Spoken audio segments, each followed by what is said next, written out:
মিনহা খালাকনাকুম, পড়েন মিনহা খালাকনাকুম ওয়া ফিহা নুঈদুকুম ওয়া মিনহা নুখরিজুকুম তারাতান উখরা। এ বান্দা, এই মাটি দিয়া তোরে তৈরি করা হয়েছিল, এ মাটির ভিতরে রেখে গেলাম, আবার এই মাটি থেকে আল্লাহ রব্বুল আলামিন তোমারে জিন্দা করবেন। কিয়ামতের ময়দানে সকলকে উঠতে হবে সেখানে আল্লাহর দরবারে। আল্লাহ পাক বলছেন, বান্দা কেমনে অস্বীকার করো? ইন কুনতুম ফি রাইবিম মিনাল বা'স ফাইন্না খালাকনাকুম মিন তুরাব। পরকালকে যারা অস্বীকার করো, কিয়ামতে উঠতে হবে, এটাকে কিভাবে অস্বীকার করো? চিন্তা করে দেখো, তুমি নিষ্প্রাণ মাটি ছিলে, সেই মাটি দিয়েই আমি তোমাকে তৈরি করেছি।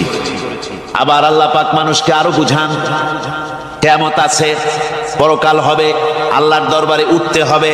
আলাম ইয়াকুনু ফাতাম মিন মানিজ্জিয়ুমনা, তুমি কি মাতৃগর্ভে নিক্ষিপ্ত এক ফোঁটা পানি ছিলে না?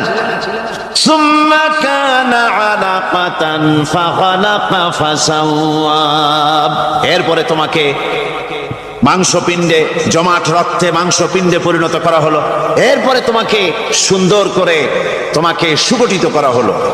ফাজআলা মিনহু যাওজাইনি যাকারা ওয়াল উনসা, এরপরে মাতৃগর্ভের ভিতরে আমি এটাকে পুরুষ বানালাম, কন্যা সন্তান অথবা পুত্র সন্তানে পরিণত করলাম। এইটা যে পেরেছে, যিনি পেরেছেন, আলাইসা যালিকা বিকাদিরিন আলা আইয়ুহিয়াল মাউতা, সে আল্লাহর পক্ষে কি সম্ভব নয় যে তোমার মৃত্যুর পরে তিনি আবার জিন্দা করতে পারবেন? কি বলবেন, কি বলেন, সম্ভব না? তিনি পারবেন না? নিশ্চয়ই তিনি আবার কিয়ামতের মাঠে আমাদেরকে হাজির করতে পারবেন, এতে কোনো সন্দেহ নাই। আল্লাহ পাক সেই জন্য এখানে বলতেছেন যে ওরা বাল কাযযাবু বিসসাম, ওরা আসলেই পরকালকে অস্বীকার করেছে। আপনি যে নবী, এতে কোনো সন্দেহ নাই। আপনি খানা খান, আপনি বাজারে যান, এটাই মূল আপত্তির বিষয় না। মূল কথা হলো তারা পরকালকে অস্বীকার করেছে। আল্লাহ পাক বলেন, ওয়া আন্নাস সাআতা আতিয়াতুন লা রাইবা ফিহা, অবশ্যই সে সময় আসবে, সে কিয়ামত আসবেই, এতে কোনো সন্দেহ নাই।